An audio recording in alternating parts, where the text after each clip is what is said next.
Well, all right, everyone.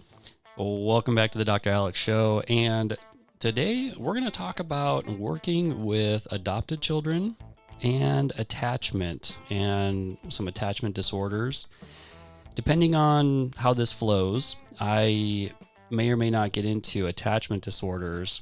However, I am going to soon have a counselor on, and it might be good to dive into that a little bit because with this counselor, my good friend, Jeremy Lotz, a local counselor here in the Lee Summit area, Lotz, Lotz therapy.com if you want a excellent counselor for primarily teenagers.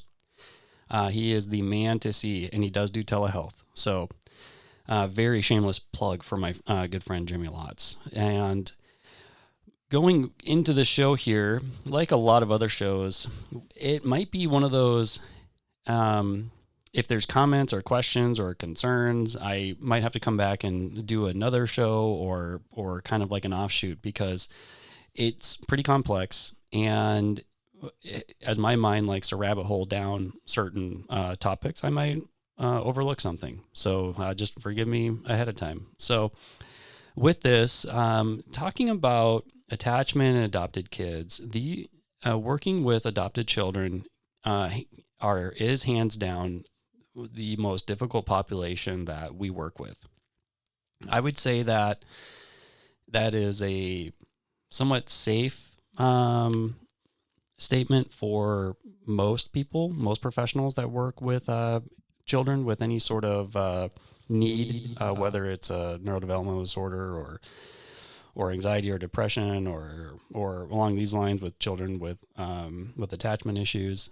And some of what I'm about to say is going to be my own thoughts, my own theories, mixed in with information that I learned in my postgraduate studies and just the ongoing learning that just never ends in this realm, because there's always new information coming out when it comes to the neurosciences and development, because there's a lot of great people doing great research and great technologies that are utilized. And obviously with the internet, we can get that information quicker, which, fun fact, the internet was invented to spread information quickly from scientist to scientist. So, we can just thank all the geeks in the lab for the internet now. And they simply wanted it to share their information as quick as possible. And now look at where we got it, where it's at. So this topic, when I first start going in here, might sound like I'm almost discouraging people from adopting children. I have to just get this out of the way, and this is very uncomfortable. I am not. Please do not let this discourage anyone in any way, shape, or form from going into the world of adopting any children or fostering children, because our world needs more of it. Whether you are working with local families or you're getting children from overseas, whatever it is, we need more of that. There are so many children out there that need loving, caring parents in their world. And the rates of this, I assume, are only going up, like most anything else when it comes to children with needs in our world. But with that, parents ahead of time should understand that it could be very challenging. These can be very challenging kids, and you'll find out some of the basics as to why. And sometimes they're not. Sometimes they're just fine. You wouldn't even know that the child is adopted per se, in terms of having behavioral issues or otherwise. But just know that when you are about to embark on this venture, I would seek professional counseling from a family counselor. If you're going through a law group or a lawyer and having your adoption go through in that realm, see what they have in their referral circle to have people to talk to, just to start wrapping your head around some of the challenges that can pop up, and preparing your partnership or your marriage in life for the challenges that can come with this. Because for very good reason, these children can be tough. And from here on out, when I say children, also this includes the teenagers. I hate calling kids teens. I think it's just I don't think they like it. So just know that I'm including everyone from babies all the way up to the teenagers. So with this, going into what is attachment. Attachment is your emotional bond, particularly your emotional bond with people. But we're talking about emotional bond with the primary caregiver or caregivers of the children. And the bond is, it can be really controversial in science, but this bond can be very healthy, and then it can be not so healthy. And this can go for both biological based families, parents and children, or adopted.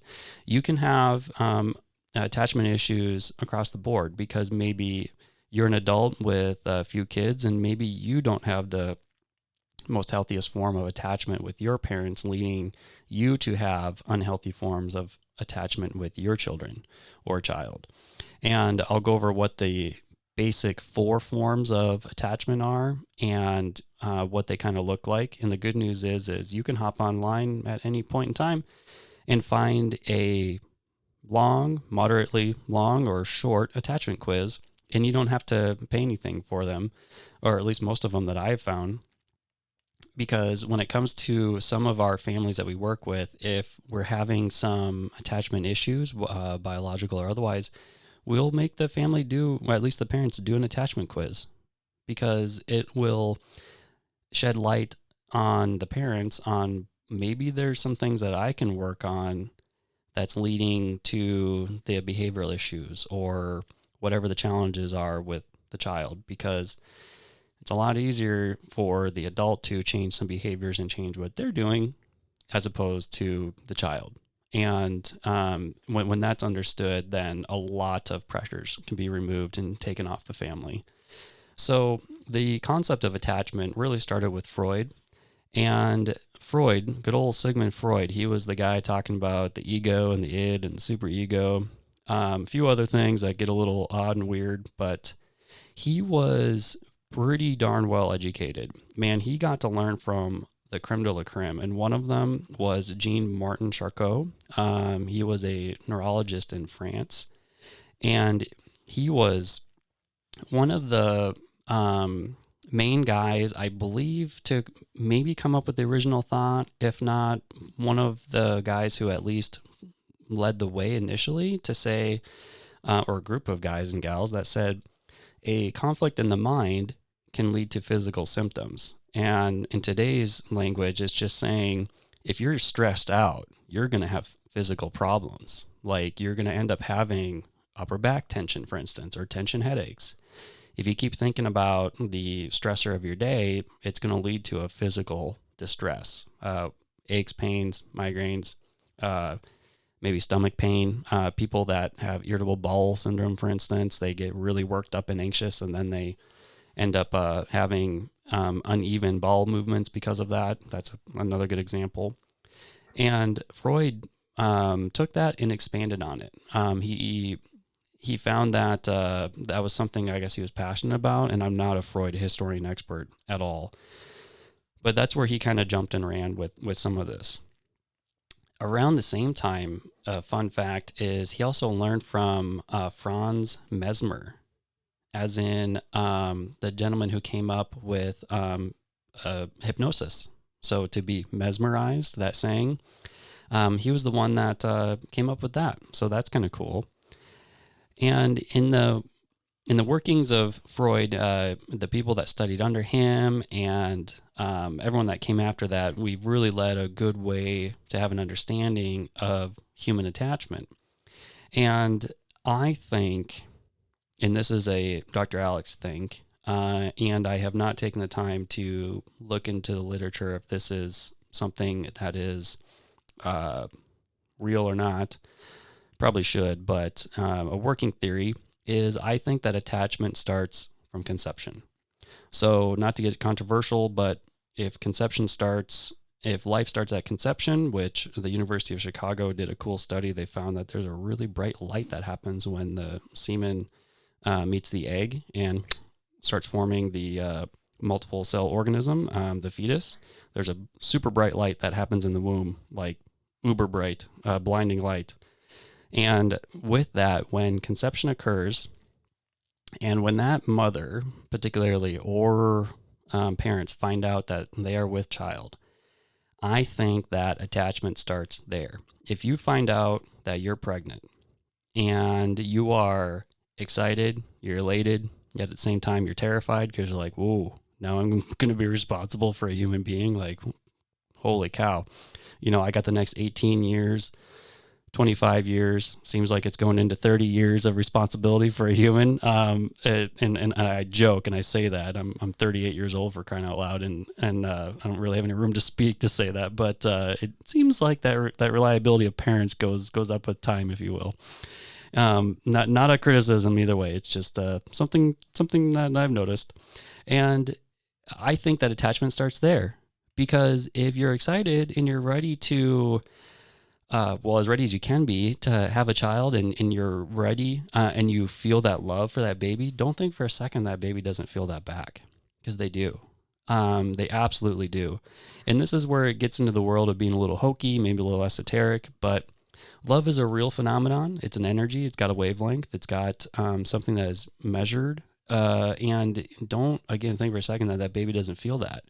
But take this on the other side of the coin. If someone finds out that they're pregnant and they're like, nope, but they are not going to do the alternative, they're going to give birth to a child and give away, don't think for a second that baby does not know that.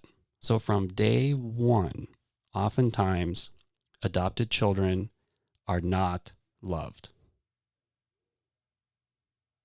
Think about that for a second. As I commit the cardinal sin on being quote on the air, having dead space, like that is like, I'm like trying not to cry. Think about that, where someone will come into this world and from day one, from their life, they were not loved. And they were not loved up to the point to where these people are making really poor decisions for not only their health, but the baby's health, doing drugs, hard drugs, making other bad choices, putting themselves in stressful and, quite frankly, stupid situations as they have a child grow in them, not giving that baby at all a chance for a healthy life. It really goes to show how resilient babies are. Honestly, they are the toughest little organisms on the planet. Human babies, that is. I mean, it is unbelievable that children who, let's just say from day one, are not loved, that there's not worse things going on. Seriously, it is pretty unreal. Now, this brings up the topic, okay, what about this biological mother said, yep, we're going to have the baby. We're excited. And then maybe extenuating circumstances occur. Maybe they fall to what I would say as a Christian, they fall to sin. Poor choices are made and their child is taken away. Just as I had actually examined today. I examined a 9-year-old boy whom at the age of 3 was taken from from his biological family. They were making poor choices, doing hard drugs. What does that mean? Well, that child was loved. And with that said, as I had told the parents today, that for as concerned as you are for your boy, the very cool thing is that your boy is not as, quote, far off, as we would say, as some of the other adopted children. And that's because he did have 3 years of something good going for him, something decent, halfway decent. Granted, the living situation was poor and there was some neglect, to say the least, and there was just adult behaviors being performed around him that shouldn't have been. He was at least loved, and that did show in the exam. We did not find as many, for instance, retained primitive reflexes plaguing his autonomic nervous system, and we did not find as, quote, far off as a of a vagal nerve system that I'll go into in a little bit. We didn't find as many issues with muscle tone and proprioception and vestibular system and oculomotor, how well the eyes move system. So we found issues, but we didn't find as many as we normally do for our other 7, 8, or 9, or 10, or 11-year-old boys in relatively the same situations. But the other situations, the big difference is it's from day one they didn't have a fair shot at life at all. So with that and attachment starting from day one, if you will, I think that the biggest takeaway is that is what leads to some of the emotional challenges that they have, some if not all, and some of the social challenges that these children will have. And I think that is why they're our toughest population. And they are the toughest. They are the most in need. And they are yet some of the most fun and rewarding children, and children that we can learn from the most, because they're the most resilient. They are the toughest of the kids. And if they come to realize that they have people in their court and they start to form proper attachments with their parents and maybe their caregivers and other people, even 75% of the way, for crying out loud, these are kids that can do pretty amazing things, just like anyone else in life. So that's my soapbox on how attachment develops. And I maybe I need to do another show and follow up with some research on that, but I think that's what occurs. And again, if you want to go into attachment, there are people with PhDs in their attachment, and it is unreal. So the next thing to talk about with adopted children is ACEs, adverse childhood experiences. Going into this a little bit, this is the technical and scientific way of saying children that have trauma. And trauma is relative. What is traumatic to a 5-year-old is, quote, not traumatic to a 10-year-old. For instance, let's say the 5-year-old is building a toy, they drop it and it breaks. The 10-year-old or the 15-year-old, let's say, are just playing with the same toy for simplicity, realize like, yeah, that's not a big deal. But with this situation, we're talking about real trauma, but still keeping in mind that trauma is relative. We're talking about being exposed to adults doing very hard drugs, adults performing sexual acts, adults in front of them, adults abusing them sexually, physically, emotionally, spiritually. These are children who are experiencing terrible, awful situations before they even get into the double digits of their life. And they are experiencing more than you or I may have or will experience in our lifetimes combined. And it is awful, but oftentimes with adopted children, we have to consider what these ACEs or adverse childhood experiences are, how many they have gone through, at what age did they go through, because on top of not having initial and proper love, these children will experience a trauma. So let's say from day one, child is not loved. They're tossed around foster homes. They get into an adopted home at age 5. Let's say attachment was forming, life was doing pretty good, but then that child at age 6.5, their adopted father died. That is an ACE, an adverse childhood experience.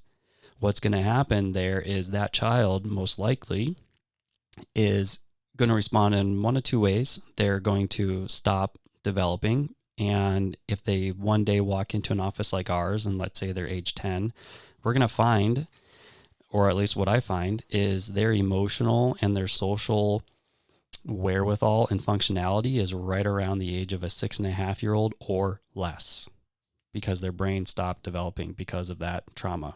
And that's just one example. Or what could happen is that child will be numb to these experiences, which is in a way, even scarier. These children don't even register that what they have gone through is a very nasty situation, and that can be projected later in life as psychological issues, psychopathy, or having more like a sociopathic behavior. Not going to go down that route, but it's going to be kind of one of those two or branches of one of those two situations, and the latter is scary.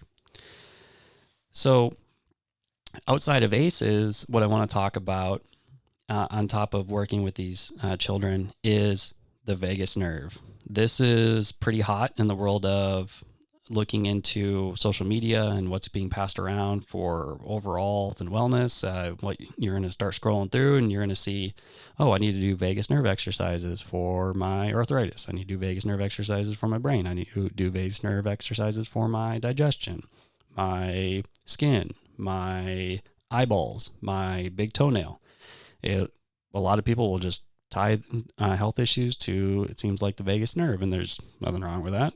It's pretty easy for me to tie a lot of health issues to it. But talking about this vagus nerve, I want to say thanks to Dr. Stephen Porges, the man who came up with our good working theory at this point called the polyvagal theory.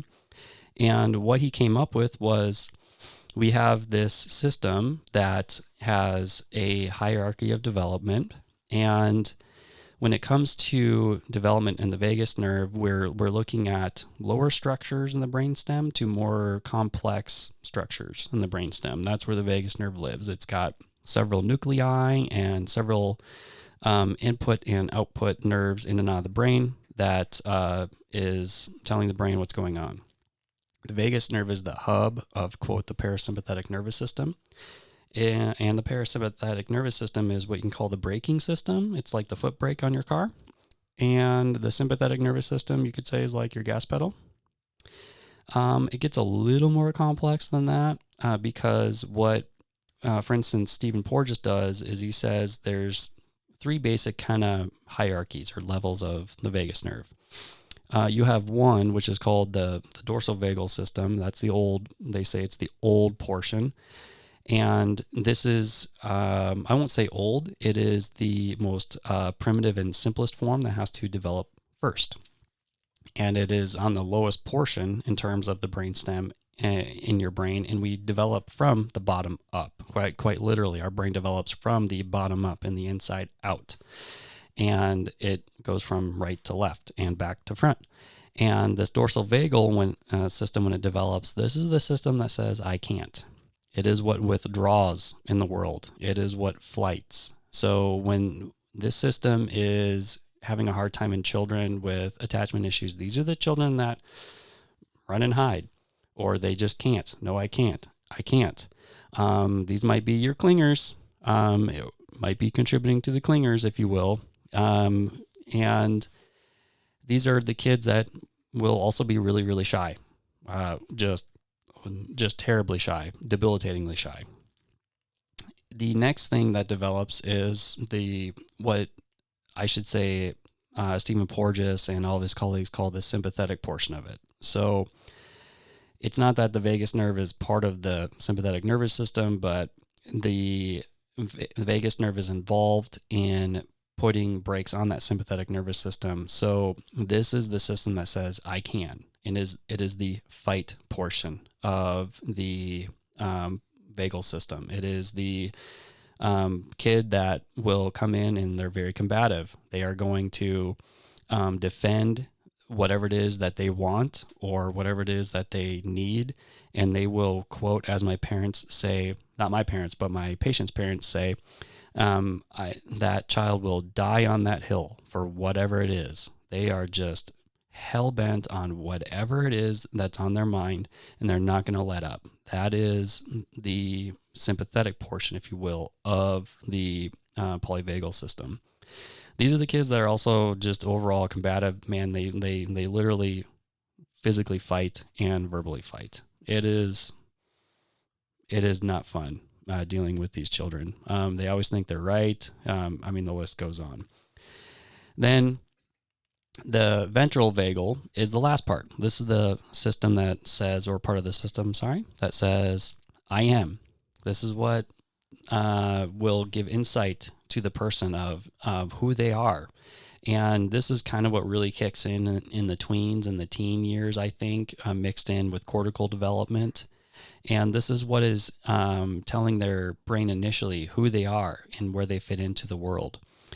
And at any given point along the way of this development, these children can have issues. And most of the time, I find that our adopted children have issues with all levels of this system. And if they don't, it just means they're not as far off, which is great. Then we don't need to perform as much work, which is great for them. And if you want to learn more about the polyvagal theory, look up polyvagal theory, Dr. Stephen Porges, Porges. And you can, to your heart's content, look up vagal nerve exercises. Someone I would like to have on the show soon is a really good doc that does online classes for this. She also puts down quite a bit of just classes for not only I guess not only for the public but also for professionals. But how this doc puts everything into perspective is just pretty awesome. And sorry, blanking on her name. Her name is Dr. Monique Andrews. And actually, I believe her website is polyvagalapplied.com. But if you look up Dr. Monique Andrews, polyvagalapplied.com, that is correct. You can find out more. And I just found out she's been doing these great classes. And I asked if she would come on. She's like, well, you got to take my class first. I was like, yeah, I probably should. So hopefully we can get her on and have quite a bit more insight into what she has to say about the vagal nerve system, because that deserves an entire show in of itself. Because when this system is off, it deals with depression, anxiety, bodily inflammation. The list just goes on. We can just go on for days on that. And with the vagal nerve system, this is what gives us our interoception. So these children, when they have a hard time conveying their emotions and processing their emotions, they don't have good interoception. They don't feel the inside of their bodies very well. And it is follow me here, the right side of your brain that develops first, and is the right side of the brain that has a map of both sides of the body, inside and out. And this is heavily found, this interoception function is heavily found in what's called the insular cortex, where we feel our bodies, we feel our emotions, good and bad. And these children have a hard time processing this. You can think of this as a piece of sensory processing, because a lot of our sensory processing phenomenon, if you will, other than really taste and smell, goes to one area of the brain and then it gets offshooted to other areas for final processing. And interoception is one of them. And if these children do not have the correct information going in, or not enough information going into that brain telling them how they feel, then they're not going to be able to process it. They might be overwhelmed because they don't know what it is they're feeling, or have, let's say, the info going in really at all. And it's not that there's anything wrong. You don't have to rush to the hospital and be like, check my child's interoception. That's not it. It's just, it's not developed. And we have to get that up to snuff. And it's working with the vagus nerve that helps us do that. And lastly, to kind of help wrap this up, what is important to also bring up with this whole right brain and left brain thing, which I'm a big advocate for, if y'all haven't figured this out, is early on in life, in the first 3 years of life, it is your right brain that develops. It is what is running the show. Your right brain is all about implicit memories. It is highly functioning at birth, and it deals with subcortical issues. It's very amygdalar biased. It deals with non-declarative and non-declarative emotional-based memories, very visceral and sensory in nature. And then at about age 3, the left brain takes over. And this is where it's more hippocampus bias, and hippocampus is used for declarative memory. The left brain is all about organizing and organizing language and visual imagery, and it's all about having linear thoughts and organization of those thoughts in terms of creating logic. It's basically the IQ side of the brain. The right side is the EQ side. So what makes this difficult with working with these kids is if these children are having the toughest times of their life in the first 3 years of their life, which it usually is, all of their traumas, all of their challenges, all of the problems are, a lot of them are implicit, non-declarative, subcortical, buried in emotion, and more sensory in nature. And that is so tough, which is why nothing against talk therapy and other bases of, or other forms of therapy, but sometimes doing what's called top-down therapy, like talk therapy or even behavioral therapy at times, is not going to help these kids, because as much as you want to tap into the unconscious mind by using the conscious mind, when you are using some of those therapies, sometimes you're more pile driving the dominant side of the brain, which is the left half of the brain, and you're not addressing the right half of the brain. But then also, even if you are getting more right brain stimulation with your therapy, what could be happening is this child is completely, for sake of argument, shut down, and they're in full tilt trauma mode, and the wall is up and nothing's going to get through. The biggest nuke on the planet isn't going to help that. And that's where you have to go from, sometimes, at least what we find, you have to go from the bottom up, and you have to develop that brain from the bottom up and give it more juice, if you will, more wherewithal to be able to process through that. So sometimes, and this is a message for the parents that work with us with adopted kids, sometimes these kiddos, their behavior will get immensely worse before it gets better, because we're going in there and we're stirring the hornet's nest, and we are making that brain develop and do things it hasn't done yet, when in some cases it should have done it 5 years ago or 8 years ago or 10 years ago, and it's very stressful. So when a child comes in and we're dealing with attachment issues and adoption and everything that goes with it, sometimes it gets a little bit better and then they tank. And then it doesn't matter what happens on planet Earth, we have to continue to help the child get through that developmental portion. And then the child will come out much better on the other end. And that's because we're trying to get, let's call it, a decade worth of development into weeks of time for all intents and purposes. And it can be a lot to handle. So with all of that, I just kind of want to end this on what are the 4 styles of attachment. And you might be able to pick your own kid out a little bit. And if you can't and you want more, hop online. It's fine. Attachment quizzes. Just start Googling. When I first started practicing, there was one really good one, and it's no longer up. It was very in-depth, and it was done through, I believe it was Dr. Ainsworth, the individual that came up with ACEs. I might be off on that, or it was some of her colleagues. Anyway, the attachment quizzes I found, again, some were free, some were not, but you can get a really good idea of your attachment and your child's attachment online. So there's 4 basic styles of this. The first one is secure, which just means the child has a healthy, secure attachment with their caregivers. And it looks like what you think it looks like. No real issues. We're all human, so we have hiccups along the way, and we have anger issues, and we're sad with when mom and dad tells us no, and and all of that aside, everything's great. Now we get into the other ones. Avoidant. So this is the child that avoids things. They don't want to talk about it.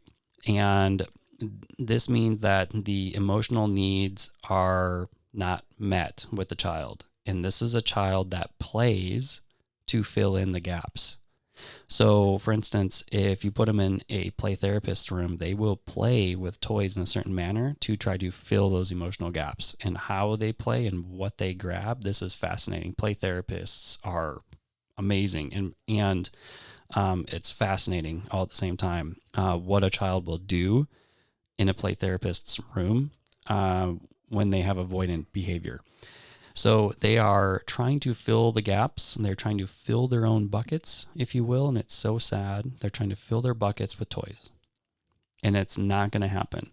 And they are avoiding the situation. And it can appear that these children have a healthy attachment because they're not creating emotional problems for the caregivers, when in all reality, these are the children that when they grow up, when they start hitting their teen years, that's when it can start to really play out. These are the kids that can give problems to these parents. So up until about age 12, everything's fine, and then let's say they hit the teen years, everything's fine, no major traumas or anything occur. But this is the child that all of a sudden starts giving their parents a really hard time, and it may not end. And that's because when we're teenagers, our prefrontal cortices really start to kick in, and they're very immature, and it's good, but we think we know it all when we don't know anything. Like but just look back when you were a teenager. Do you remember when you were a teen and you probably thought to yourself, I could run the country, right? Like I could be president, or the news is on and they're talking about about a war, and you're like, yeah, I could do that. Like, what's the big deal? Let's just aim the guns and shoot, or whatever, right? That's a good thing. It's a sign of a prefrontal cortex developing. But they're also pretty quick to make those decisions, and they can start to come up with their own conclusions in life. And this is where they become very avoidant and in a very unhealthy manner away from their parents. Every teen becomes recluse, and they go through their phases and their things, but this is not healthy. Just kind of a heads up there. Then thirdly is resistant. This is where you have the clinger. We have a stage 5 clinger. Little movie quote. Hopefully y'all get that. These are the kids that are resistant to change. They're resistant they have, quote, separation anxiety. They do not want the parent to leave or the caregiver to leave. They do not want to be dropped off at school. This is a dorsal vagal nucleus that is just not healthy and needs to get developed quick, fast, and in a hurry to help this child out. And at first, again, these children can appear healthy because they're like, oh, your child's so good, but the child is like on the parent's ankles and they're not going anywhere. So again, is that healthy? No. Life is all about balance, and as parents, follow your gut feelings. You will know what is healthy and what's not healthy. And this kind of brings up a topic of, if your friends or family come at you in a loving place, and they have concerns for your child, just listen to it. That's been a hot topic lately with a lot of our parents. The parents come in and they're very angry at their other friends because they have concerns for their kids. And we all don't want to be called out or put in our place or anything like that. But if people are coming at you from a loving place, try your best to take the criticism. Then lastly, the fourth form of attachment is disorganized. And this is what a lot of adopted children look like. This is what is the basis of attachment for children with reactive attachment disorder, which we will just not get into today. And a reactive attachment disorder can kind of run a gamut, a spectrum in of itself, but these are children with very limited social and emotional capacities. These are children that could be 12 or 13 years old and they have no problem playing with 5, 6, or 7-year-olds. And I don't mean that in a way of like, if you're in a neighborhood where a child is where there's just children out playing everywhere and the teens come out to occasionally have fun with the younger kids and then they go in and do their teenage thing, or they go walk around and do their teenage thing. No, these are the teens or the preteens that will routinely play with children 5, 6, 7 or more years younger than them. That is not necessarily a healthy thing. That means that that child might have emotional needs around that age, quite frankly. Is the worst thing? No, but kind of a sign that some things should be maybe examined or looked into, or whatever you feel is best as a parent. This can also look like ADHD, and it can look like trauma, and it can be unfortunately associated with what I talked about earlier, the pathology or the pathophysiology of psychopathy or sociopathy.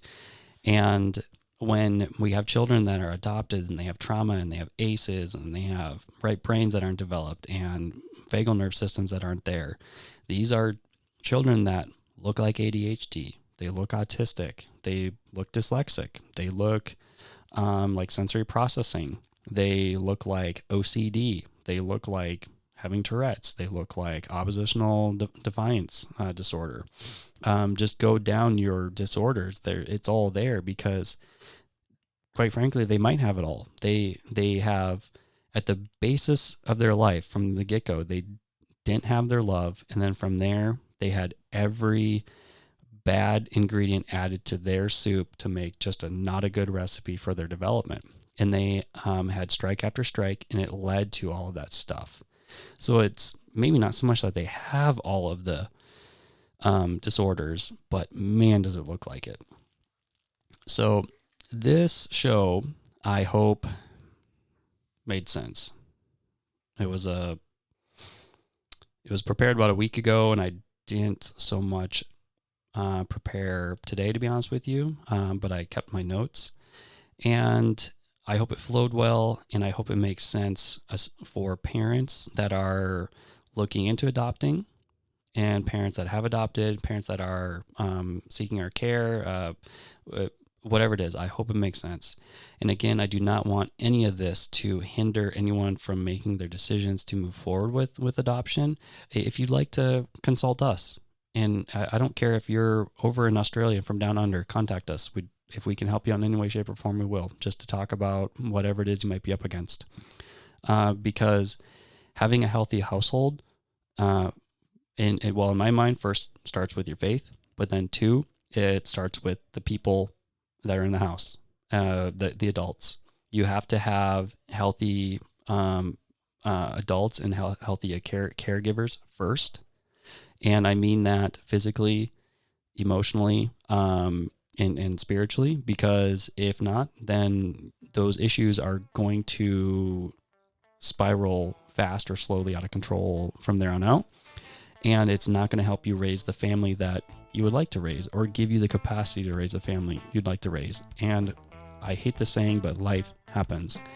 The world is wild and things happen. And if you have the most wherewithal and the best health lined up for yourself and your spouse to be able to raise your family, then you're going to be able to handle what life throws at you better, including any of this. So please do not let any of this hinder any of your decisions, because